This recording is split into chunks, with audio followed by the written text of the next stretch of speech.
is The Pastor's Heart. I'm Dominic Steele. Thanks for joining us, and everyone is welcome. And how do we make church accessible to all? Louise Gosbell is my guest. 1 in 5 people live with some sort of disability. The average person will spend 20 years with some form of disability, perhaps a physical disability, a mental health condition, or the loss of some sensory functioning as we age. But how can churches, and we as church leaders, develop and implement plans to care for people affected by disability so that they can hear the gospel clearly and engage in Christian fellowship? Louise Gosbell is the principal of Mary Andrews College in Sydney, and she has worked with the Sydney Anglican Social Issues Committee to produce a set of guidelines to help churches, and these guidelines are being launched this month. She's here to talk about them. We've linked to them in the show notes. Louise, thanks for coming in. Can we start with your pastor's heart and this issue of accessibility to all? Because, I mean, although you've done a lot of academic work in this space, it's not just an academic issue for you. No, that's exactly right. So for me, it started, I was doing a theological degree many years ago now. My mother-in-law rang me quite upset one afternoon, and my brother-in-law has Down syndrome. He was adopted by my in-laws as a baby because his birth parents didn't actually want to have a baby with Down syndrome. So he was adopted by my husband's family, and he grew up with them, had been involved in their local church community for his whole life. But in his late teens, a new minister actually started at his church. And the things that John, my brother-in-law, had been doing, welcoming people at the door, handing out bulletins, he was asked to no longer actually do those things in the church. And the minister believed that someone with an intellectual disability can't actually understand the gospel, and so shouldn't be allowed to call themselves a Christian or even be able to help out at church with welcoming people or handing out bulletins. So that was my first experience of actually stopping to think, what is a theological response to disability? If some people can genuinely believe that there are people in the world who cannot access the gospel because of an intellectual disability, how do we actually respond to that? So that was quite some time ago now. Well, I mean, I have a plan for where I was going to take this interview, but I just go, wow. Yes. Can you just dig down deeper into that for me? Yeah. So it was interesting. At that particular time, I was looking at going on to do an honours degree and trying to work out what I was going to write for my honours degree. And so this became very obvious to me that this is what I wanted to pursue. But that was actually what his position was, that someone with an intellectual disability can't actually respond to the gospel. There is a barrier that's in place between God and humanity when people have a certain IQ level that blocks them off from actually being able to understand the gospel or respond to it. And so for him that meant he wouldn't permit someone with an intellectual disability even to do things like welcoming at the door for the church community. Okay, so I have an answer in my head, but what's your theological response? Well, I feel like the gospel is the most incredible example of barriers being pulled down, actually, that sin causes this huge barrier between God and humanity, and that because of Jesus, that barrier is actually brought down. I can't see how that there would be any kind of barrier then that would stop us being able to be in relationship with God. I don't think a higher IQ makes you more of a Christian, so I'm not sure how a lower IQ can be a barrier in that respect. I feel like God is at work through his Spirit communicating with us, and that isn't reliant on intellectual functioning in any kind of way. I mean, I'm just thinking about my children, and my prayer for my children from the day they were born was that they would never know a day without knowing Jesus as Lord. Yeah. Now, that concept has got deeper and richer and fleshed out, and we've gone deeper into the cross and those kind of things. But I think God worked in my kids' lives by his Spirit. Absolutely, absolutely. And so just by analogy, Yeah, I agree. And I think I've had the great fortune of being able to be involved with the Jesus Club ministry for many years, which is a ministry for adults with intellectual disabilities. And some of the people that I've met who I'm privileged enough to call friends are people with intellectual disabilities who have a deep and rich faith and challenge me, I think, in many ways. I can think of one woman I know who her love for Jesus is so real and so deep, and I think it impacts her confidence and her understanding of who she is. And I think wow, I feel like she has a better understanding of the way that God's love impacts her, that perhaps I don't always have, or that many of us as academics sometimes lose in the midst of things. So I think there's challenges for us to remember that we have ideas on what the Christian faith can look like, and it might not always look exactly like that for someone with an intellectual disability who might not be able to read the scriptures for themselves, but who can listen to it and can see the scriptures and the gospel message on display in Christian community in the way that they're loved and cared for by people who call themselves followers of Jesus.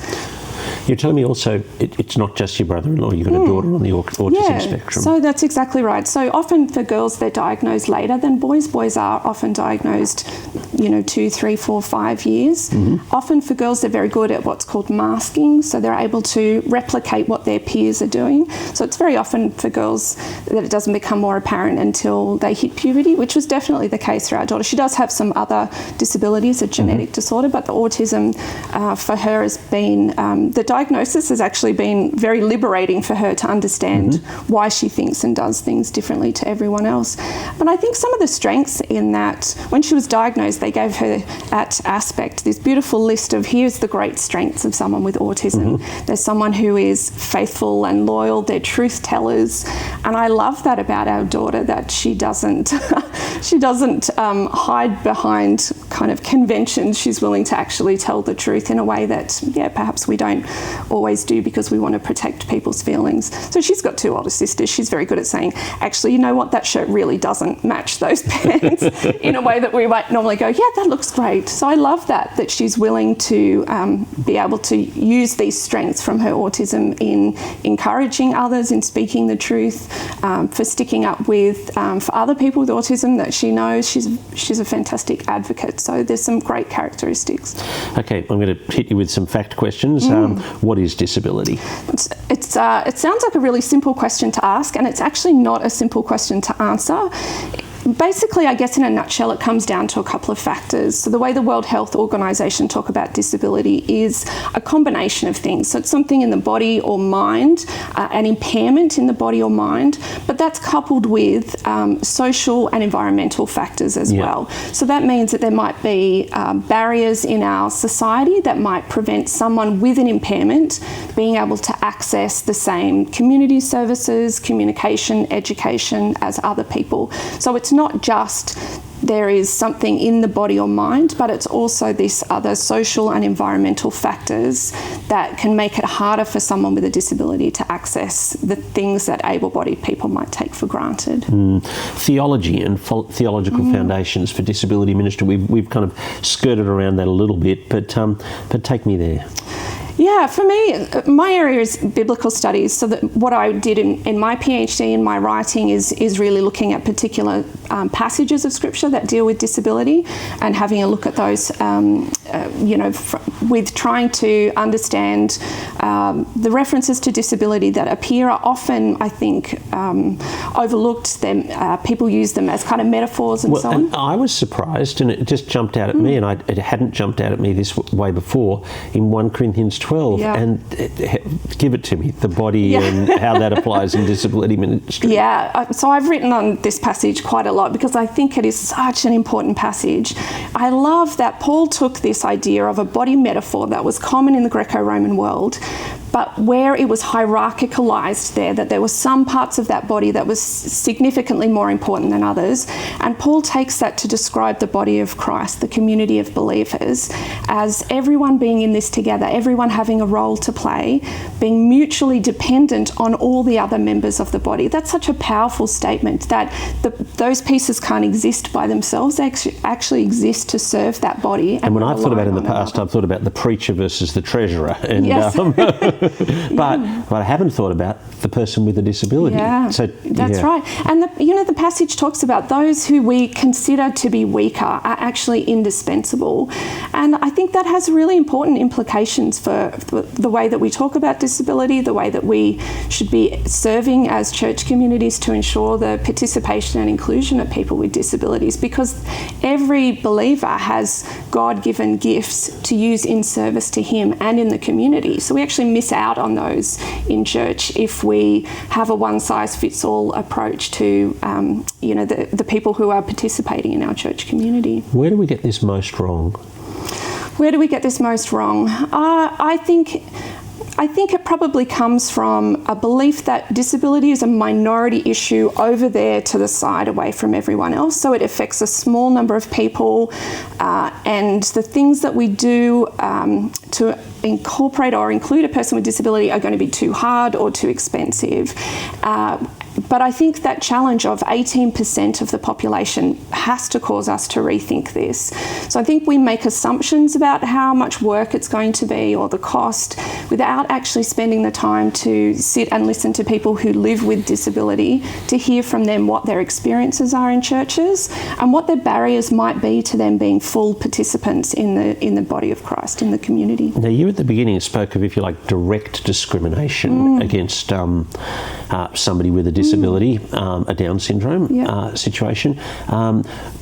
You've talked, though, in these guidelines about direct and indirect discrimination. Talk to me about that in church. Yeah. I think what happens often is that there are barriers to full participation for people with disabilities, and so it's not intentional by churches. It's just that it's not on their radar to think about the needs of different kinds of bodies as they're coming in to worship or have fellowship with people within the church community. So it's just not a recognition that some people might need a large print version of the handout. It's not recognising that someone who's coming to your church new, and they might have autism, they might have anxiety, if you can actually put images on your website to show this is what church looks like, this is what the inside is, this is where the accessible parking is, something as simple as that can make a world of difference to the inclusion of people, but it's not on our radar to actually even stop and think about what other people might need to be able to participate. So accessible parking on the website, that's there. Yeah. What other things like that? I think a lot of things, as I said, even just having pictures, my husband and I were talking about this in the car on the way over. I think it's really interesting to go somewhere new. If you're a Christian, you sort of have this idea how church works. If you've never been to a church before, it's a daunting experience to go in, but to have an idea of what actually happens in church, who you might encounter, how does the service actually work, where do I have to go to? So if you're on the autism spectrum, or as I said, you have anxiety, those are extra stresses for you when you're going to go somewhere new. So you can actually reduce someone's stress, or actually it can be the difference between them going or not going just by them having a clearer sense of what's going to happen in your church community when they arrive. So do you have accessible bathrooms? Do you have accessible parking, or where is that located near your church? Are people going to be able to come into your space if they're a wheelchair user, for example? So all of these things are really simple things to put on your website. There's no expense or cost really in any of these, but it's just thinking through what are the barriers and what are things that can make a difference for someone to be able to come and worship as part of your community. Now, we're having the conversation in the foyer of our church, and I was just saying to you, I was reading through these guidelines last night in preparation for this discussion. My wife was reading through them as well, and we started to talk about hearing aid loops last night, and there's a hearing aid loop sign just over there, and I got to that bit and felt smug. Tick for us, we've got a hearing aid loop. And but Kathy said the guidelines that you've written say that you should actually tell people that there's a hearing aid loop, and I thought, we've never done that. We've had a hearing aid loop for 10 years, and I mean, I've felt like it's been underutilised, but potentially it's my fault for not actually ever saying in the welcome at church or something like that, and we're trying to be an accessible church, and part of that is we've got a hearing aid loop, and there are things like that that I could have been doing but haven't been. Tell me. That's a great example. I think it is, that it's there, but how does anyone else know that it's there? There is, as you say, a sign over there, but how much is that communicated? Yep. Even to put that on your website, to make that clear for people if they're coming to visit. Well, I was shocked one of my ministry trainees didn't know that we had one. Yeah, well, there you go. I think just making these things explicit can be really helpful. Putting it on your website, putting it on your, I don't know if you have a notice board at your church or bulletins, just to make those sorts of things clear. And I think the best examples, I spent a lot of time looking at church websites as I was putting the final touches on the handbook, and there were some really great examples of churches who do that well. And so they have websites that do talk about what happens in a church service or show photos. This is what the front door looks like. This is what happens when you go in and sit down in the church. Yeah, but also saying, here's our accessible bathrooms, here's our accessible parking. We do have a hearing loop here, so that is communicated well to people who might be coming in. Now, when you talk about full participation, I take it don't mean everybody ought to be able to do everything. Now, what do you mean by full participation? It's a good question. I guess the reason I use that language is often the term that gets used is inclusion. And the challenge with inclusive language is it makes it sound like here we are, we're the majority over here, and we will work to allow you to come into our group. So that there is a bit of a power imbalance almost in the language of inclusion. And so a lot of disability advocates are a little bit nervous about that inclusion language. And I think to use the language of places of belonging or places of participation is helpful, just to recognise that as members of the body of Christ, we all are members, and so all can participate. There isn't or shouldn't be that kind of us and them perspective. So I guess what I mean by full participation is the things that other people are able to do without too much consideration in your church. There might be barriers in place to prevent someone with a disability doing that. So for example, that might be even just praying or reading the Bible in a church service. So sometimes I end up having to use a walking stick. I have a significant hip injury. Sometimes I'm not too bad. Other times that's harder for me. And it's been interesting to see the surprise on people's face on the days that I've had to use it, or not having thought through what it might mean for someone with a mobility device to have to get up a set of stairs to do a Bible reading, or to pray. And so I think what happens is people think, well, we can't ever put someone in a wheelchair up on the stage to pray, so we just won't put them on the roster ever, rather than thinking, why don't we just bring the lectern down on the floor and put the Bible down here, as a way of thinking outside of the box. So I guess it's ensuring that the things that we want everyone to do in the community are not cut off from a particular group of people just because they're not accessible or there's some kind of barriers in place. Another example is a few years ago, I was going to join a particular Bible study group. It was at a time when my hip pain was quite significant, and I remember saying to the person who led the group, I've got this serious hip injury, and there are times that I find things a little bit challenging. I might not be able to get there every week. And the response was, if you can't come to Bible study every week, there's actually no point coming at all. And I found that quite a sad response, really. And I thought, there are so many people that I know who are parents of children with disabilities, who have disabilities themselves or chronic health issues, mental health issues, who will never be able to be there every week. But it's not a lack of commitment or a desire. It is just that there are things that make it hard. So it's about recognising that, that these are not because people can't participate, but you can think outside of the box to come up with other ways to participate. COVID's actually been really positive for that we're more able to join Bible study groups now, even if you can't make it in person. And also working out what reasons stand behind people not coming, whether it's head, health or heart. That's right. And taking the time to ask those questions rather than making an assumption that someone is lazy or couldn't be bothered actually coming. Now, steps to take. You've talked about inclusion committee, taking a survey, working out solution, those kind of things. Take us through it. Yeah, so I guess I think what people often think is, this is huge, this is going to be too much, we've already got so many responsibilities as ministers, this is going to add the burden. The kingdom will fall unless you do another thing. And that's certainly not what we were expecting at all when we put together these guidelines. It's not about saying you have to completely start everything all over. And so that's why we've recommended actually having someone overseeing inclusion, or having a small committee if that's possible, someone living with disability, preferably someone who has a child with a disability, who might be able to gather that information about what are the key needs in your church as a starting point. There'd be no point every church in the diocese paying for an Auslan interpreter, putting in a ramp, all of the big expensive things straight away. But there are lots of things that you can think about that are smaller things that you can work towards. I can actually make an announcement about the hearing loop. Oh yes, you could do that. That's exactly right. Sounds like a great low start. Cost. Yeah, that's exactly right. So I think being aware of the needs of the people that you already have here is a great starting point, because there might be things that you don't know about, and often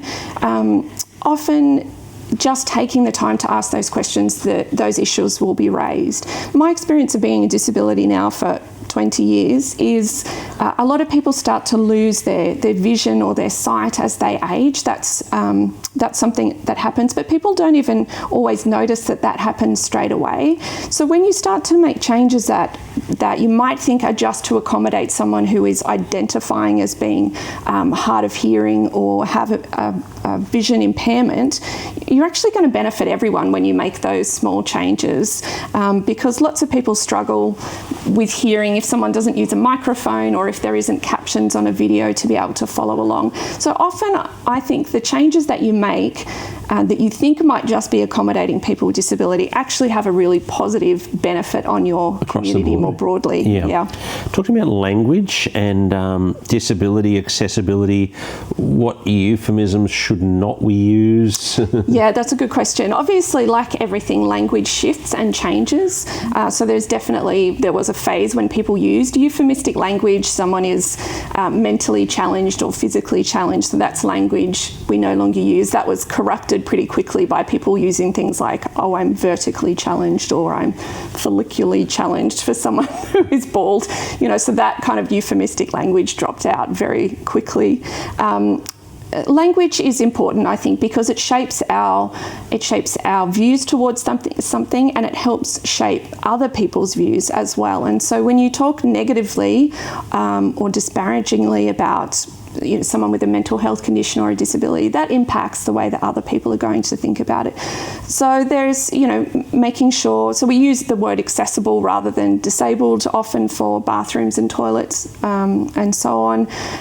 We use language that people use to describe of themselves when they talk about disability. So we might talk about people who are deaf, who would use a hearing loop. Someone who is deaf with a capital D is usually used for someone who Auslan is their first language, sign language is their first language, but we talk about people who are hard of hearing as people who hear a little bit and who don't use Auslan as their primary form of language. So there's different things to be aware of, and I think it's just getting to know people and asking the way that they prefer to be talked about. Are they happy for people to know they have a mental health issue or an intellectual disability? And the only way you're going to know those is to have conversations and build relationship in a respectful way, obviously, asking those questions. Person first or identity first? Wow, big question. Yeah, this is a big debate in the disability space. A lot of people prefer for themselves identity first language. So identity first means they call themselves a disabled person. They feel like it's a significant part of their identity, so they want it to be known. The same way that you would say, I'm an Australian. Indigenous Australian. An Indigenous Australian, that's exactly right. So it's a significant part of my identity, and I'm happy for that label to be put on me. So there are definitely people that I know in the disability community who use identity first language. Where it gets tricky is that there's other people who don't want to be known by their disability, or they don't consider it that key marker in their identity that some people use. I'm imagining, in the mental health space, that'd be particularly prevalent. Exactly. So for people with mental health issues, for people with intellectual disabilities, actually a lot of people I know with intellectual disabilities know that they have an intellectual disability, but that's not what they want to be known as, a person with an intellectual disability. So I've got a lovely friend with an intellectual disability who tells people, oh, I have an intellectual disability, but it's just a little one, she says. And I think that comes from her experience of that being a negative label. So for her, she actually doesn't want to be known by that label. She just wants to be known as a person. So it's being understanding of the difference between identity first and person first language, going with what people prefer. But I do recommend to people, talking broadly, that person first language is good if you're talking about it in front of a church community, Bible studies, but on an individual basis is, getting to know the terminology that someone in particular might use. Yeah, people on the autism spectrum, it feels like we're dealing with this more and more. Is that right? Yeah, it's an interesting question. So there's certainly more people being diagnosed with autism. As far as I understand, still they're not really sure on the reasons for that. I think part of it is about better methods of diagnosis, especially in girls. I think I certainly grew up being told boys were the only ones that were really on the autism spectrum. Here's the stereotyped ideas of what someone on the autism spectrum looks like. So for girls, that can actually be quite different. So recognising that it's there, but it looks different in girls. So I think a lot more women and girls are being diagnosed now than in the past. But there does seem to be an increase as well, and medical professionals I know still say they're not exactly sure on the reasons for that. But it's recognising, I think it's helpful to see a shift in society that people who are neuroatypical have a lot of strengths that they can bring to the community, and their ability to focus, for long periods of time or to think outside the box can be real strengths in a workplace, in a church community, in their community groups. So rather than seeing it as a negative label, a lot of people I think are happy to use that label now for themselves because they recognise the strengths in being neurodivergent. How can we as churches do a better job looking after them? People with autism in particular? Yeah. I think recognising that that the things that we see are difficult for people on the autism spectrum, or the things that we find hard about it, are often the social things. Someone will say, oh, that person stands too close, or they laugh too loud during the jokes in the sermon, or they're often these social things that just come from a culture where we think these things are wrong or inappropriate. But so many of those things are unwritten rules that it can be very difficult for a person with autism to intuit. So I think it's helpful to not let these tiny infractions of social etiquette be a make or break for participation in a community, for starters. Recognising that for someone with autism, a service can be really overwhelming. There's lots of lights and sounds and colours and people. That means it can take all of someone's energy actually just to even be at church, and so it might mean they have to leave straight after the service because they're exhausted. So not assume that they just want to duck out because they need to get home and watch TV or something, but it could just be because they're completely overwhelmed and even getting there was a really big deal. So understanding an individual person's the things that are hard for them, and recognising breaking those social barriers shouldn't be something that's stops someone from being able to participate. And just building a relationship, getting to know. Our daughter does find church hard. On some days she's okay, but it can be too loud for her. It is noisy. The time after church in the hall where people talk is just a cacophony to her. It's too overwhelming. So just recognising what she can actually manage and finding a space that's quiet for her. So are there quieter spaces where it's acceptable for people to go and sit after church to have a talk without that being in a noisy foyer or a hall somewhere? So just recognising, that the things that might be triggering or difficult, and trying to think of ways to problem solve those, I guess, is helpful as well. Where have ministers done it really well with people with autism?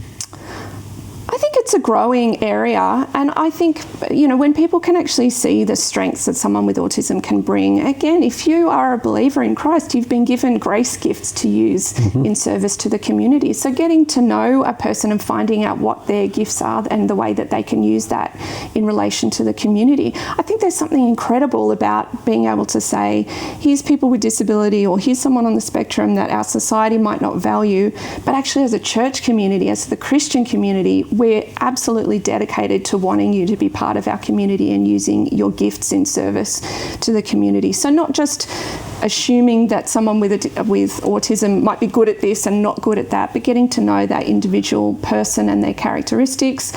And I can think of a lot of examples of ministers who've actually have been able to do that well. Some people on the autism spectrum, might like repetitive tasks. So putting out chairs or pulling them back up at the end of the service, for some people would be like, why am I stuck with this job? But for other people, recognising, actually, I love this, I can control this situation, and this is something really positive for me. So recognising the way that they can actually serve the community well. Thanks so much for coming and sharing with us. Thank you so much for having me. My guest on The Pastor's Heart, Louise Gosbell, and she is the principal of Mary Andrews College in Sydney, and one of the key voices behind this new report for the Sydney Anglican Social Issues Committee, and the report is called Everyone is Welcome, How Do We Make Church Accessible to All? This has been The Pastor's Heart. Dominic Steele's my name. Thanks for joining us, and we will look forward to your company next Tuesday afternoon.